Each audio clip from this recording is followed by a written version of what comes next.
voulais d'abord me joindre aux remerciements pour tous les marcheurs, pour Michel Rivasi, pour les associations qui sont là.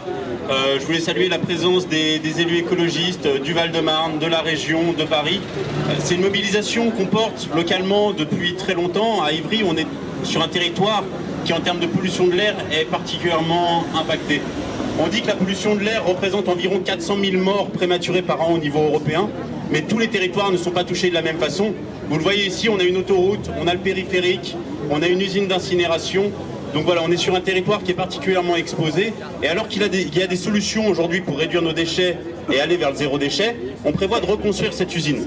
Cette usine aujourd'hui, elle incinère 690 000 tonnes de déchets. Celle demain incinérera 350 000 tonnes, mais de déchets beaucoup plus toxiques, parce qu'on aura retiré l'eau de ces déchets. Donc c'est des déchets qui seront beaucoup plus chargés en perturbateurs endocriniens. Les perturbateurs endocriniens, vous savez, ils sont aujourd'hui partout dans nos vies. Donc ils sont partout dans nos emballages, dans nos déchets. Donc forcément, quand on incinère ces déchets, ils deviennent bien quelque chose, ces perturbateurs endocriniens, ils ne disparaissent pas, donc ils se retrouvent globalement dans l'atmosphère. Il y a aussi la question des dioxines et des furanes qu'on vous a déjà parlé. Il y a des perturbateurs qui sont des perturbateurs émergents, qui sont aujourd'hui des polluants qui sont non réglementés. Donc nous, ce qu'on demande ici, et on a fait un vœu en ce sens au conseil municipal d'Ivry, c'est que ces polluants émergents, comme les dioxines et les furanes bromées, soient mesurés et que ces mesures soient publiées. Après, il faudra qu'il y ait des réglementations pour pouvoir les encadrer. Aujourd'hui, c'est pas le cas. On demande aussi à ce qu'il y ait un observatoire éco-citoyen, comme c'est le cas, je crois, à Fos-sur-Mer, qui puisse contrôler les niveaux de polluants qui sortent de cette usine. Évidemment, on est contre la reconstruction de cette usine. L'enquête publique vient de se terminer lundi.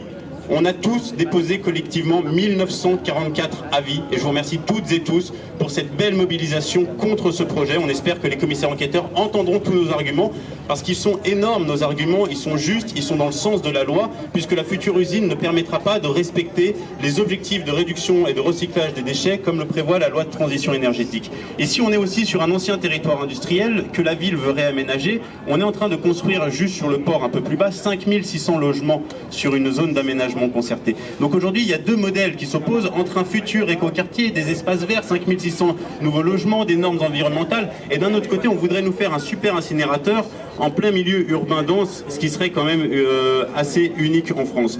Donc nous, écologistes, on est mobilisés, on est depuis des années, le projet date de 2002, la première enquête publique était en 2009, on continue le combat et on ne désespère pas de faire en sorte que cette usine ne se reconstruise jamais. Je vous remercie.